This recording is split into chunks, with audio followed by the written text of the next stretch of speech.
Bonsoir à tous et bienvenue. Le gouvernement au secours des filières agricoles sinistrées en raison de la crise sanitaire. Les responsables des filières ont reçu environ 120 milliards de francs CFA en vue notamment de maintenir la production et la sauvegarde des emplois. La Côte d'Ivoire célèbre à ce jour la Journée mondiale de l'enfant africain. Les plaidoyers cette année militent en faveur de l'accès à une justice adaptée aux enfants en Afrique. Le point de la situation locale a été fait ce matin. 2 enfants sont les invités de ce journal. Interview à suivre. Et puis à l'étranger, une nouvelle vague de contamination au coronavirus en Chine. La ville de Pékin est extrêmement grave, selon la mairie de la ville, avec une centaine de cas de Covid-19 recensés depuis la semaine dernière avec l'émergence de nouveaux foyers. L'OMS s'inquiète de la situation. Le gouvernement ivoirien a décidé de voler au secours des filières agricoles sinistrées en raison de la crise sanitaire. Les responsables des filières ont reçu environ 120 milliards de francs CFA en vue notamment de maintenir la production et la sauvegarde des emplois. Plusieurs chèques ont été remis ce lundi en présence de Salif Yalekwe et Tanguy Conan. Abidjan Plateau, Kestab ce lundi. Un parterre de ministres face à des acteurs des filières agricoles en pleine pandémie de la Covid-19. Des chèques d'environ 120 milliards de francs CFA remis aux unités opérationnelles d'exécution du programme d'urgence agricole. Cette allocation est prévue pour être prise en charge sur 2 exercices budgétaires, 2020 et 2021, à raison de 150 milliards de francs CFA par an, dont pour la première année, 30,8 milliards de francs CFA pour les partenaires techniques et financiers. Pour sa part, le ministre en charge de l'agriculture a invité les récipiendaires à mettre tout en œuvre pour assurer, maintenir et préserver le dynamisme du secteur agricole afin de sauver des millions d'emplois. La réception des chèques n'est pas encore l'aboutissement du processus. Elle ne constitue qu'une étape, car le défi qui se dresse devant nous et devant nous tous à présent est de mettre tout en œuvre pour assurer et maintenir un bon niveau de production agricole. Le ministre d'État, ministre de la Défense Ahmed Bakayoko, assurant l'intérim du Premier ministre, a quant à lui exhorté tous les acteurs à plus d'engagement afin d'atténuer les effets dévastateurs engendrés par la Covid-19. Le succès de ce programme dépend essentiellement de l'engagement de tous les acteurs du monde agricole pour relever les nouveaux défis imposés par la Covid-19 à notre économie qui tire sa force de l'agriculture. Un appui conséquent, apprécié par les filières. La sécurité alimentaire est sérieusement menacée. La matérialisation effective des mesures d'urgence d'appui au secteur de l'agriculture par la remise des chèques sonne comme une bouffée d'oxygène. Le programme d'urgence agricole est un volet du plan de soutien économique, social et humanitaire du gouvernement pour la riposte au nouveau coronavirus. Intéressons-nous maintenant à l'EVA, précisément à la transformation du caoutchouc naturel qui a fait l'objet d'une signature de convention entre le gouvernement ivoirien et 12 usines privées. Avec cette phase, ce sont quelques 400 000 tonnes supplémentaires de caoutchouc qui doivent être transformées sur la période 2019-2023. Salif Yalekwe, Fulgence Kissidou. 12 parapheurs, des conventions d'investissement entre l'État ivoirien à travers 4 ministres et les entreprises de transformation du caoutchouc naturel, signées ce mardi à la primature. Il s'agit du fruit d'un long processus impulsé en novembre 2018 par la mise en place d'un groupe de travail dans l'optique d'un soutien à la filière du caoutchouc. Ce premier lot d'entreprises permettra d'obtenir les résultats suivants. Un accroissement des capacités installées de transformation de l'ordre de 461 120 tonnes de caoutchouc sec supplémentaires à la fin de la 4e année par rapport à l'année 2019. Une augmentation des volumes de produits transformés de l'ordre de 426 097 tonnes de caoutchouc sec supplémentaires usinés sur la même période contre un objectif de 400 000 tonnes fixé par le gouvernement. La création de 1819 emplois supplémentaires.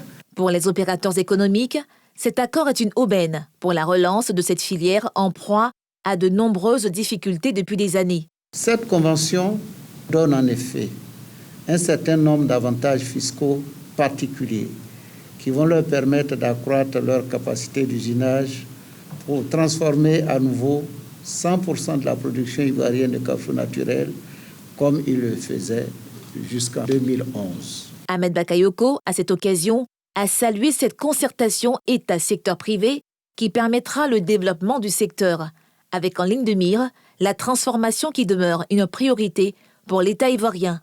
L'État fait sa part et je voudrais, au nom du Premier ministre, vous engager à assurer la vôtre avec un grand succès.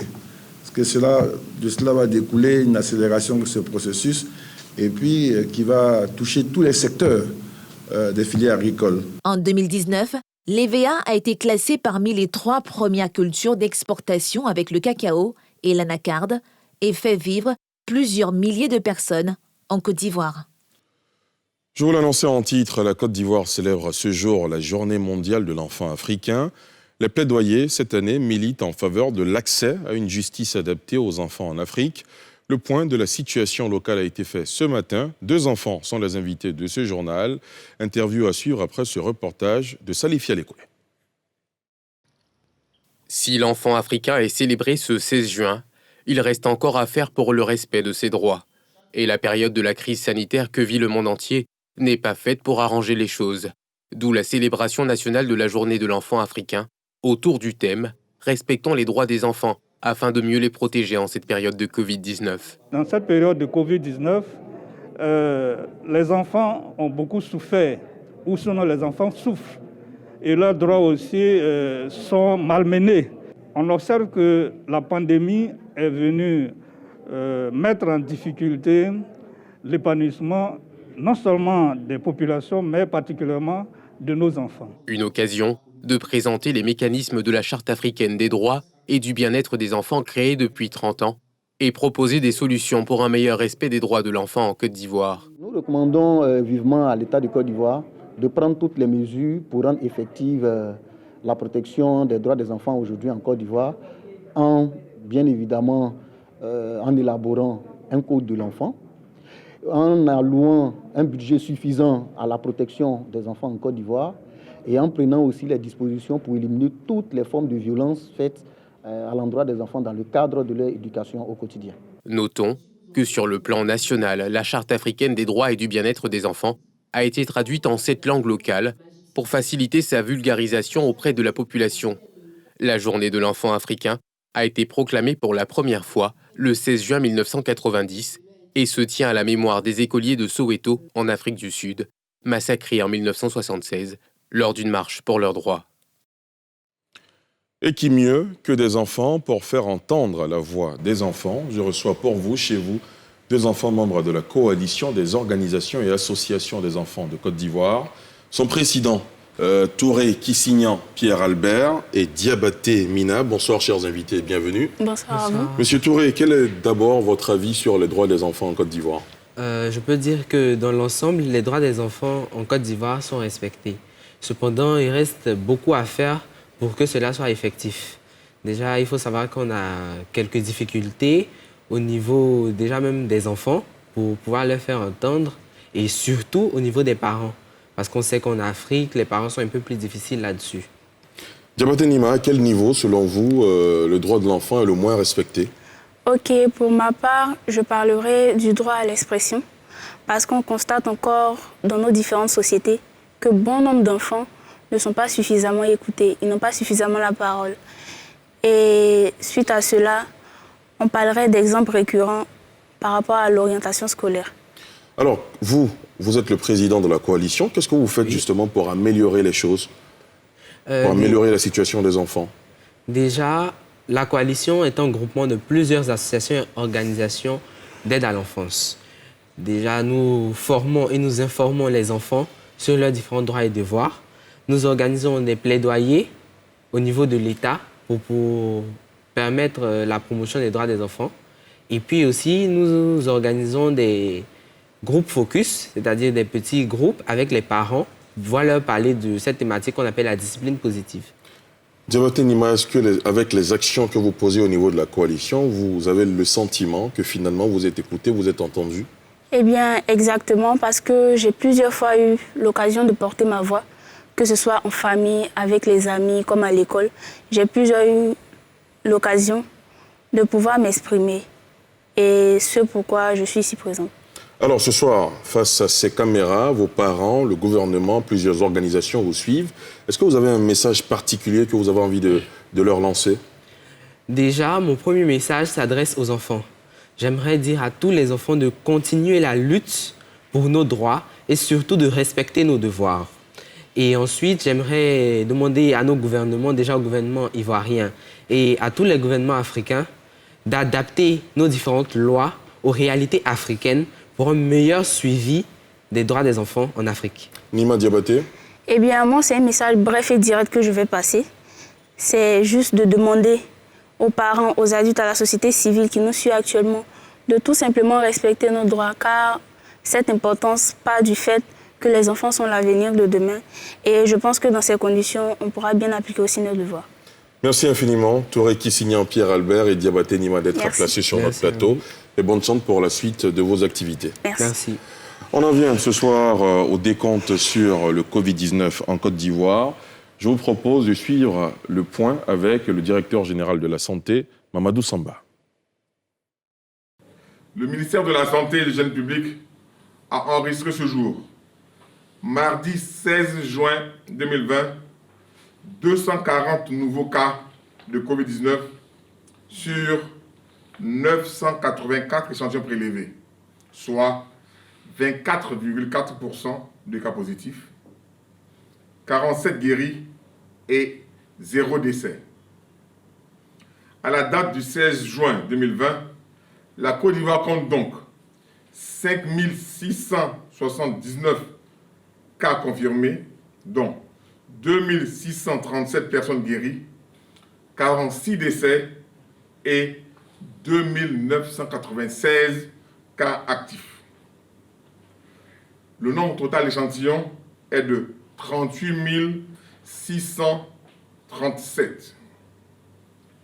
Le ministre de la Santé et de l'Hygiène publique rappelle que la pandémie n'est pas terminée. Nous pouvons tous être contaminés et contaminer nos proches, notamment les plus vulnérables, à savoir les personnes âgées et les personnes atteintes de maladies chroniques. Ce mardi, la Côte d'Ivoire compte 5679 cas confirmés donc, dont 2637 personnes guéries, 46 décès et 2996 cas actifs. Continuons d'observer les mesures barrières pour vite sortir de cette crise sanitaire. Le bilan à mi-parcours du programme social du gouvernement a été dressé ce mardi. Un programme qui dispose d'un budget de 1003 milliards de francs CFA. Pour assurer la traçabilité des projets et actions, un site web a été lancé. On fait le point avec Yeli Traoré et Eric Kimou. Le porte-parole du gouvernement a choisi la tribune de la conférence de presse organisée à son cabinet pour d'entrée de jeu présenter les 5 axes stratégiques autour desquels s'articule le programme social du gouvernement. Fournir aux populations des services de santé de proximité, une alimentation et une nutrition saine et améliorer la protection sociale. Renforcer les conditions d'accès et de maintien à l'école des enfants de 6 à 16 ans et améliorer les conditions d'études et de vie des étudiants avec un accent sur le maintien de la jeune fille à l'école. Sidi Tiemoko Touré a fait le bilan au 31 mars 2020 de ce ambitieux programme gouvernemental. Après une année 2019 riche en réalisations, plusieurs résultats ont été enregistrés au cours du premier trimestre de l'année 2020. Ainsi, au titre du volet éducation, le PS-Gouv a permis durant l'année 2019 le recrutement de 10 300 enseignants du préscolaire, du primaire, du scolaire et l'acquisition de 186 000 tables bancs. Pour sa part, le conseiller spécial du Premier ministre a fait une présentation du nouveau site Internet du programme social du gouvernement qui permettra de donner une bonne visibilité à celui-ci, mais aussi d'assurer une traçabilité des projets. Établi sur une période de 2 ans, le programme social du gouvernement se décline en 156 actions, dont 67 projets majeurs, 57 réformes et 32 mesures d'accompagnement de l'action sociale pour un budget de 1003 milliards de francs CFA.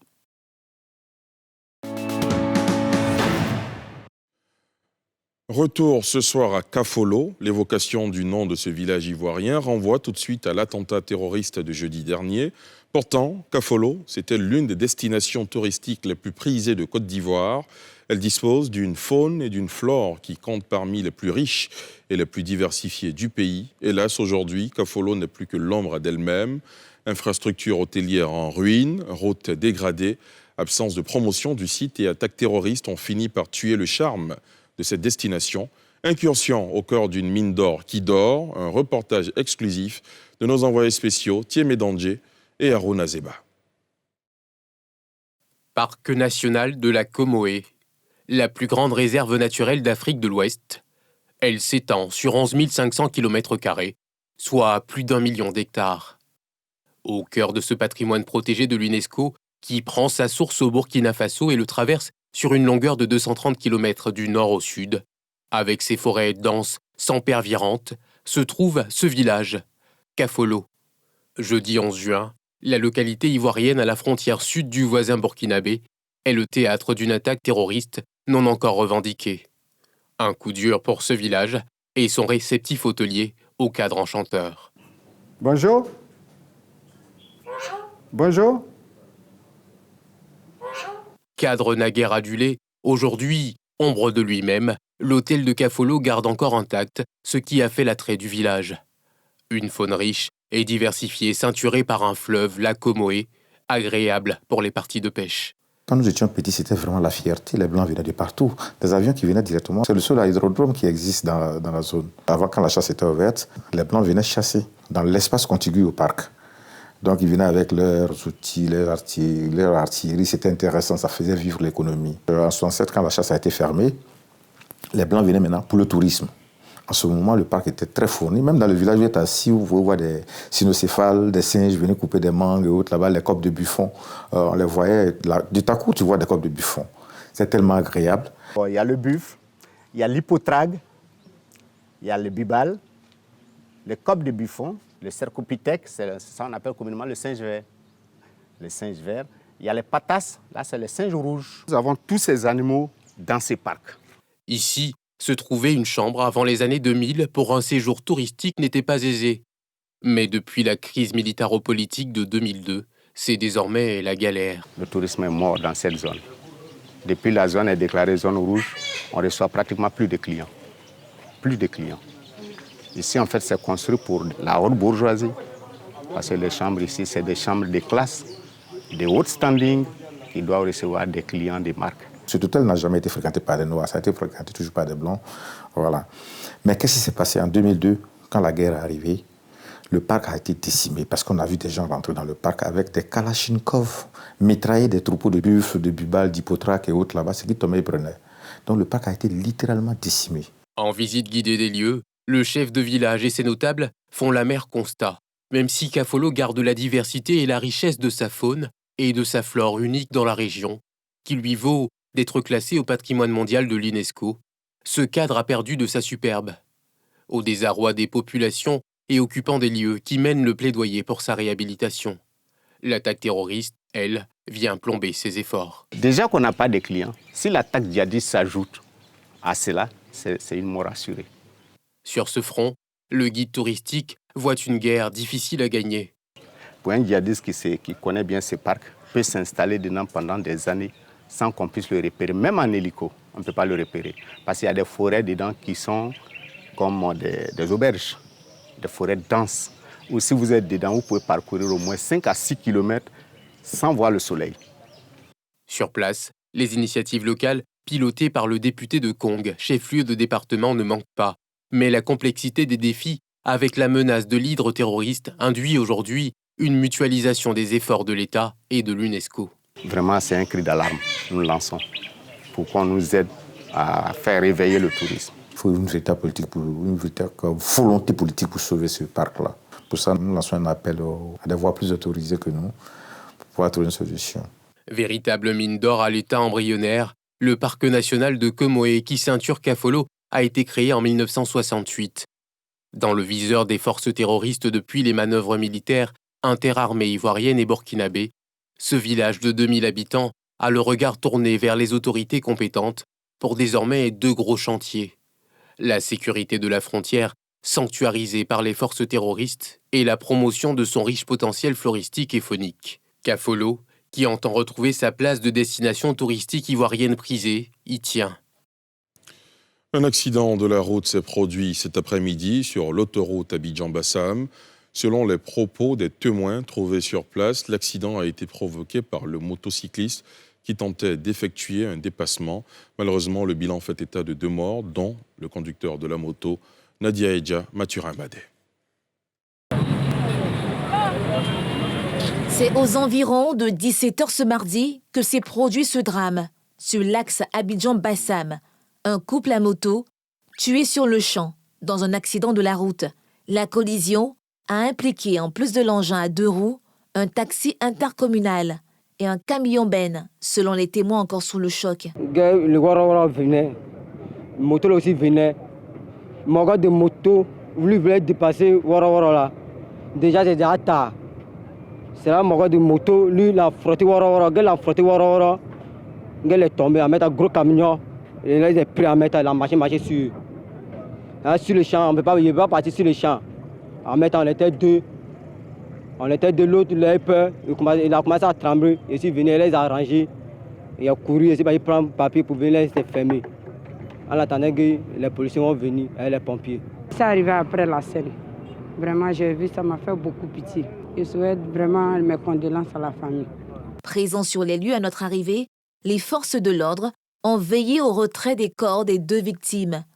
Prudence à tous les usagers de la route. À l'étranger, une nouvelle vague de contamination au coronavirus en Chine, à Pékin, qui est extrêmement touchée, selon la mairie de la ville, avec une centaine de cas de Covid-19 recensés depuis la semaine dernière, après l'émergence d'un nouveau foyer dans le pays. L'OMS s'inquiète de la situation, comme nous le montre Yeli Traoré. Le ministère de la Santé a fait état mardi de 27 nouveaux malades à Pékin, ce qui porte à 106 le nombre total de cas enregistrés depuis 5 jours dans la métropole. Pékin n'avait pas connu de nouvelles contaminations depuis 2 mois. Ce regain de contagion est parti de l'immense marché de gros à Xingfadi, dans le sud de la capitale, où le coronavirus a été repéré la semaine dernière. Des cas ont également été constatés sur d'autres marchés, désormais fermés.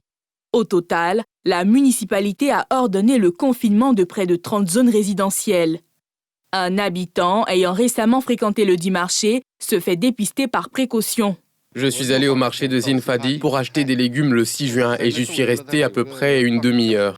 Alors que plusieurs pays européens ont rouvert leurs frontières lundi, l'OMS a mis en garde contre une résurgence du coronavirus à l'origine de la pandémie. Même les pays qui ont démontré leur capacité à supprimer la transmission doivent rester attentifs à la possibilité d'une résurgence. La semaine dernière, la Chine a signalé un nouveau groupe de cas à Pékin après plus de 50 jours sans aucun cas dans la ville. Plus de 100 cas ont maintenant été confirmés.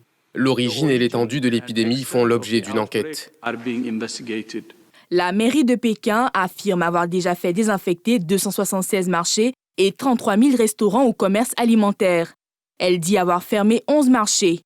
7 zones résidentielles supplémentaires sur les milliers que compte la cité ont par ailleurs été confinées mardi.